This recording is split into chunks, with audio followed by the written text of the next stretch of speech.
आज सुबह सुबह मैं अपने फलों सब्जियां लेने के लिए मार्केट जा रहा था और जब मैं छोटी बस्ती से गुजर रहा था मुझे सामने एक बैरियर दिखाई देता है। ये देखते ही मैं अपनी गाड़ी को ब्रेक मार देता हूँ और तब मुझे पता चलता है कि कंस्ट्रक्शन रोड का काम चल रहा भाई, दूसरा रास्ते से जावा। अब कच्चे रास्ता लेने के सिवाय मेरे पास और कोई चारा नहीं था। मैं तुरंत अपनी गाड़ी को मोड़ देता हूँ और कच्चे रास्ते पे अपना सफर शुरू कर देता हूँ। ये कच्चे रास्ते पे मैं काफी बार आते जाते रहता हूँ और यहाँ पे काफी ज्यादा संभल की गाड़ी को चलाना पड़ता है और यहाँ पे कंट्रोलिंग में भी दिक्कत जाती है। मेरी गाड़ी पूरी उछल उछल के वाइब्रेट कर रही थी और जैसे ही मैं एक रास्ते पे मोड़ लेता हूँ तो मुझे यहाँ पे सामने गाड़ी के हिरन दिखाई देता है। मैं पूरी जोर से ब्रेक लगाता हूँ लेकिन गाड़ी आउट ऑफ कंट्रोल हो जाती है जिसकी वजह से मेरी गाड़ी खाई में जा गिरती है और मेरा एक बहुत बुरी तरीके से एक्सीडेंट हो जाता है। मेरी गाड़ी 2-3 पलटियां मारती है और फिर सीधी हो जाती है। जब मैं खाई से गिर रहा था मुझे लगा मैं तो गया, लेकिन भाई सब कुछ ठीक था और मैं मरा नहीं था। अब मैं गाड़ी से किसी तरह बाहर निकलता हूँ और उसके बाद फिर गाड़ी का पूरा नुकसान चेक करता हूँ। मालूम पड़ता है कि मेरी गाड़ी में अच्छा खासा नुकसान हुआ है, काफी जगह से चपक गई है मेरी गाड़ी और इसको रिपेयर करने में काफी खर्चा आने वाला था, लेकिन मेरी गाड़ी बच गई थी। और जब मैं इधर उधर नजर दौड़ा रहा था तो मुझे पता चलता है कि झाड़ियों में कुछ है। मुझे लगा कोई जानवर है तो मैं उसे देखने के लिए आगे बढ़ता हूँ, लेकिन जब मैं झाड़ियों के पास पहुंच जाता हूँ तो मुझे देख के एक चीज को शौक लगता है। यहाँ पे कुछ ऐसा था जो मैंने एक्सपेक्ट नहीं किया था। ये थी झाड़ियों के बीच फंसी हुई एक ओल्ड महिंद्रा की स्कॉर्पियो और हालत देख के इसकी कुछ ऐसा लग रहा था कि इसका भी मेरे तरीके से एक्सीडेंट हुआ होगा और इसकी वजह से खाई में गिर गई होंगी और यहाँ पे फंस गई होंगी। अब इसको जो चला रहा होगा उसके साथ पता नहीं क्या हशर हुआ होगा, लेकिन इस गाड़ी की हालत काफी खस्ता हो गई थी। काफी जगह पे गाड़ी पे जंग लगा हुआ था और जब मैंने इसे चेक किया तो मालूम पड़ा कि बुरी तरीके से झाड़ियों में फंसी हुई है। अब मेरे दिमाग में ख्याल आया कि मैं इसे चलो बाहर निकाल लेता हूँ, शायद मेरे कुछ काम में आ जाए। तो मैं तुरंत अपनी ऑल्टो की तरफ जाता हूँ, अपनी ऑल्टो को किसी तरह स्टार्ट करता हूँ और स्टार्ट करने के बाद इसे तुरंत इस गाड़ी की जगह पे ले आता हूँ। अब इस स्कॉर्पियो को यहाँ से बाहर निकालने की बारी थी, तो इसके लिए मैं अपने ऑल्टो को स्कॉर्पियो से अटैच कर देता हूँ टोइंग हुक के जरिए। दोनों कार्स प्रॉपर्ली अटैच हो चुकी थी तो मैंने अपने ऑल्टो को फिर स्टार्ट किया और सामने खींचना शुरू किया और किसी तरह मेरी ऑल्टो ने पूरी जान लगा दी अपनी और मैंने भी अपनी पूरी ताकत लगा के स्कॉर्पियो को आखिरकार वहाँ से बाहर निकाल ही लिया और फाइनली मैंने अपना पहला पड़ाव पार कर लिया था। तो मैंने सब चेक करने के लिए सबसे पहले तो अपनी गाड़ी से उतरा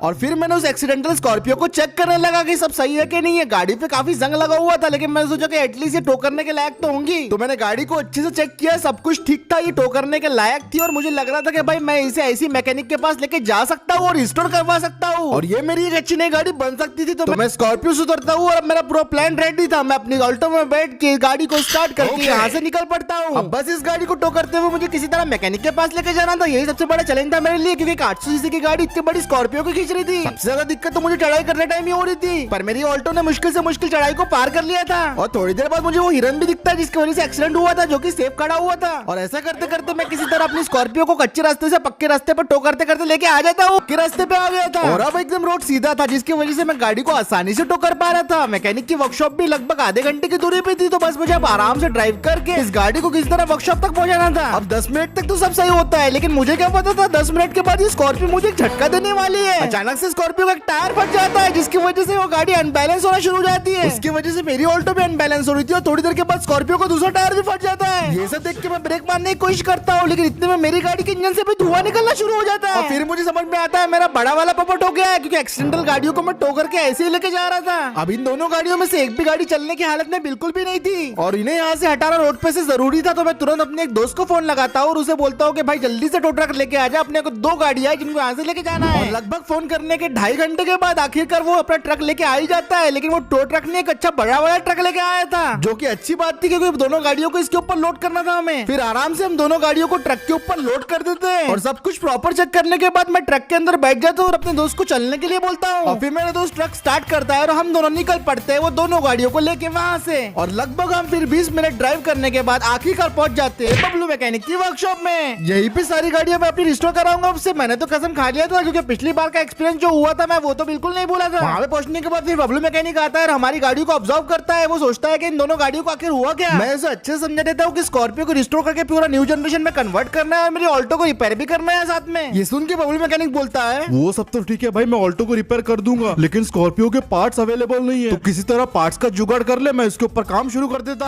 अब मैं उससे पूछता हूँ भाई पार्ट्स लाऊं तो लाऊं कहाँ से, तो वो मुझे बोलता है कि पुरानी बस्ती के पास एक सेकंड हैंड कार मार्केट है, वहाँ पे तुझे सारे पार्ट्स मिल जाएंगे, तू कल तक पार्ट लेके आ और मैं काम शुरू कर देता हूँ अभी से। ये सुन के मैं उसे ठीक है बोलता हूँ। मैं उसे एडवांस दे देता हूँ जो कि 3 लाख रुपए था। अभी 3 लाख मेरी जवाब पूंजी थी, लेकिन फिर भी मुझे स्कॉर्पियो को रिस्टोर करना था किस तरीके से, तो मैं उसे 3 लाख रुपए पेटीएम कर देता हूँ और उस उसके बाद मेरी स्कॉर्पियो पे काम शुरू हो जाता है। अब वर्कर लोगों ने स्कॉर्पियो की चेकिंग शुरू कर दी थी कि किस तरीके से इसको रिस्टोर करना है, कैसा पेंट देने का है, इसके अंदर क्या क्या चीजें मिसिंग है, कहाँ चीजें लगानी है, ये सारा के सारा काम वो लोग देखने लग गए थे। और मैं भी देर ना करते हुए अपने सीधे स्प्लेंडर की तरफ भागता हूँ। उसे स्टार्ट करके मैं सीधा निकल पड़ता हूँ अपनी स्कॉर्पियो के लिए नए पार्ट्स खरीदने के लिए। अब मुझे बाइक से फिर से पुरानी बस्ती पे जाना था, जिसके लिए मुझे लगभग 1 घंटा लगने वाला था। लगभग किसी तरह 1 घंटा ड्राइव करने के बाद मैं पुरानी बस्ती पहुंच जाता हूँ। वहाँ पे पहुंचने के बाद मुझे वो सेकंड हैंड कार मार्केट भी दिख जाता है, तो मैं वहाँ पे पहुंच के अपनी गाड़ी को पार्क कर देता हूँ और अब स्कॉर्पियो के पार्ट्स की तलाशी शुरू हो जाती है। मैं हर जगह वहाँ पे स्कॉर्पियो के पार्ट ढूंढने की कोशिश करता हूँ, लेकिन मुझे ऐसा कोई भी पार्ट नहीं मिलता जो मेरी स्कॉर्पियो में काम आ सके। मैंने पूरा के पूरा स्टॉक यार्ड छाट मारा, लेकिन कोई भी ऐसी चीज नहीं मिली जो अपनी स्कॉर्पियो के लायक हो। इवन टायर्स भी अपनी स्कॉर्पियो के लायक नहीं थे। ऐसा करने से तो पार्ट्स मिलने से रहे, तो मैंने सोचा कि क्यों ना स्टॉक यार्ड के मालिक से पूछ लिया जाए। और सामने मुझे स्टॉक यार्ड का मालिक जाते हुए दिखाई देता है। मैं तुरंत स्टॉक यार्ड के मालिक की तरफ भागते हुए जाता हूँ और उससे पूछता हूँ कि भाई साहब ये स्कॉर्पियो के पार्ट्स अवेलेबल है कि नहीं है। बेटे अभी तो कोई पार्ट्स अवेलेबल नहीं है, सबके सब आउट ऑफ स्टॉक है।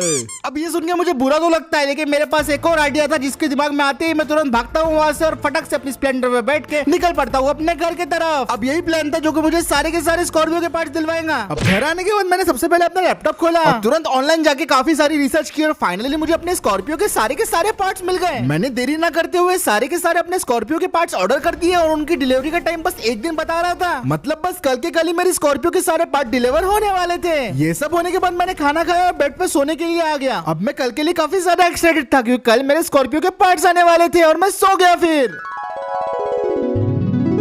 दूसरे दिन जैसे सुबह हुई मेरे दरवाजे पे ऑलरेडी बेल बज रही थी और ये सुन के मैं तुरंत उठा और मैं समझ गया था कि भाई ये डोरबेल कौन बजा रहा है। तो मैं तुरंत बाहर गया और जैसे ही मैंने बाहर गया वो नजारा देख के मैं शॉक हो गया। मैंने जितने भी अपने स्कॉर्पियो के पार्ट्स मंगाए थे वो सारे के सारे एक साथ डिलीवर हो गए थे। सर पार्सल मुझे तो यकीन में नहीं आ रहा था कि भाई इतने सारे पार्ट्स एक साथ डिलीवर कैसे हो गए, लेकिन फिर भी मैंने उन लोगों को पेमेंट कर दी और उसके बाद मैंने अपने दोस्त को फोन लगाया और बोला कि भाई मुझे कैंपर तेरा किराए पे चाहिए। उसके बाद मैंने अपने सारे के सारे जो पार्ट्स थे कैंपर के अंदर लोड कर दिया और ये पार्ट्स लेके अब मुझे सीधे बबलू मैकेनिक की वर्कशॉप पे जाना था। गाड़ी को स्टार्ट किया और फिर मैं सीधा घर से निकल पड़ा। मैं पूरी रफ्तार से अपने कैंपर को भगाया जा रहा था, लेकिन संभाल के, क्योंकि इसमें काफी ज्यादा इंपॉर्टेंट सामान रखा हुआ था मेरी स्कॉर्पियो का और एक भी एक्सीडेंट बिल्कुल भी नहीं चाहता था मैं। फाइनली फिर 1.5 घंटा ड्राइव करने के बाद मैं पहुंच गया बबलू मैकेनिक की वर्कशॉप में और वहां पे पहुंचने के बाद पता चला कि मेरी गाड़ी का मोस्टली इंजन वाला काम हो चुका है। और फिर उसके बाद मैंने अपने कैंपर को पार्क किया और फिर हमने एक एक करके सारे बॉक्सेस को अनलोड किया और उसके बाद सारे के सारे बॉक्सेस को हमने अनबॉक्स कर दिया, जिसके अंदर हमारे स्कॉर्पियो के बहुत सारे पार्ट्स थे, जैसे नए अलॉय व्हील, नए स्टीयरिंग, नए लाइट, नई ग्रिल, नए बम्पर्स, नए seats, new boot, new dashboard और लगभग अब सारे के सारे पार्ट्स आ चुके थे। ये सब अब तैयार थे हमारे स्कॉर्पियो में लगने के लिए और फिर उसके बाद ये प्रोसेस शुरू होता है। अब एक एक करके इसके ऊपर सारे हमने नए पार्ट्स लगाने शुरू कर दिए, चाहे वो बम्पर हो, ग्रिल हो या फिर व्हील्स हो। और धीरे धीरे अब इस गाड़ी का शेप चेंज होना शुरू हो गया था। अभी 2009 वाली स्कॉर्पियो से 2022 वाली S11 क्लासिक दिखना शुरू हो गई थी। और फिर 5 घंटे के कड़े वर्क के बाद मुझे बबलू मैकेनिक बोलने लगता है, भाई गाड़ी टेस्ट रन के लिए तैयार है, पहली बार तू चलाएगा क्या बोल। और यही सुनने के लिए तो मैं तरस रहा था भाई कब से। मैं उसे तुरंत हाँ बोल देता हूँ और अब हम पहली स्कॉर्पियो के टेस्ट रन के लिए तैयार थे। फिर उसके बाद बबलू मैकेनिक और मैं गाड़ी में बैठ जाते हैं और हमारा टेस्ट रन शुरू होता है। और गाड़ी भाई मैं चला रहा था। पहले तो भाई काफी ज्यादा अनस्टेबल चल रही थी गाड़ी, ऐसा लग रहा था इसका स्टीयरिंग मुझसे कंट्रोल नहीं होगा और बुरी तरीके से हिल रही थी। एक बार तो मैं ऐसे झाड़ियों में ठोकते ठोकते बच गया, लेकिन इवेंचुअली मैंने इस गाड़ी को कंट्रोल कर लिया और ये गाड़ी ने अब अपनी असली स्कॉर्पियो वाला जलवा दिखाना शुरू कर दिया था। हालांकि अभी पूरी तरीके से रिस्टोर नहीं हुई थी, लेकिन अभी जिस तरीके से तबाही मचा रही थी सड़कों पे वो काबिल तारीफ थी। बबलू मैकेनिक ने इसकी हर एक चीज पे अच्छे से काम किया था, उसकी हैंडलिंग हो या इंजन हो, सब कुछ काफी बेहतरीन था और एक प्रॉपर स्कॉर्पियो थी। मैं उसे थैंक यू बोलता हूँ और फिर उसके बाद ये हमारा टेस्ट रन कंप्लीट होता है। उसके बाद मैं अपनी गाड़ी को मोड़ता हूँ और मोड़ के मैं फिर से निकल पड़ता हूँ वर्कशॉप की तरफ। और कसम से भाई इसको चलाने में जो मजा आया ना वो भाई अभी तक कोई भी गाड़ी को चलाने में नहीं आया, क्योंकि इसको अपन ने पूरा अपने सामने बनते हुए देखे, वो भी अपने लिए। और फिर वर्कशॉप में वापस पहुंचने के बाद बबलू मैकेनिक मुझे बोलता है कि इसको पूरी तरीके से कंप्लीट होने में लगभग 4 हफ्ते लग जाएंगे। अभी 4 हफ्ते मेरे लिए 4000 सालों के जैसे होंगे, लेकिन फिर भी मैं बोलता हूँ कि भाई ठीक है और मैं वहां से निकल जाता हूँ। 4 हफ्ते पूरे हो चुके हैं और मैं जा रहा हूँ अपनी गाड़ी को देखने के लिए बबलू मैकेनिक की वर्कशॉप में। अब वहां पे पहुंचने के बाद मैं अपनी गाड़ी से उतरता हूँ और भाई साहब जो रिजल्ट था वो देख के मैं काफी ज्यादा खुश हो गया था। और आप सभी भी दोस्तों फाइनल से देखने से पहले लाइक और सब्सक्राइब जरूर कर देना। तो देखते हैं फाइनल रिजल्ट अपनी स्कॉर्पियो S11 क्लासिक का।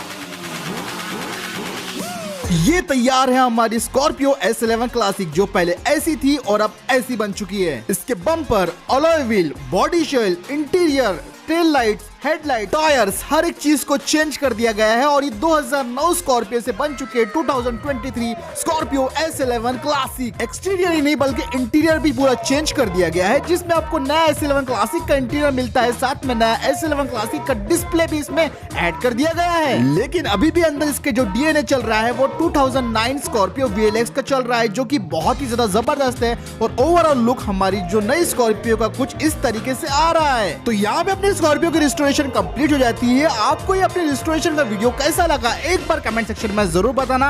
आज का वीडियो वही खत्म करते हैं। वीडियो पसंद आया तो लाइक शेयर सब्सक्राइब जरूर कर देना और मैं मिलता हूँ आपसे अगले वीडियो में। और क्या आप इस रिस्टोरेशन की वीडियो और देखना चाहते हो कमेंट करके बताओ यार एक बार।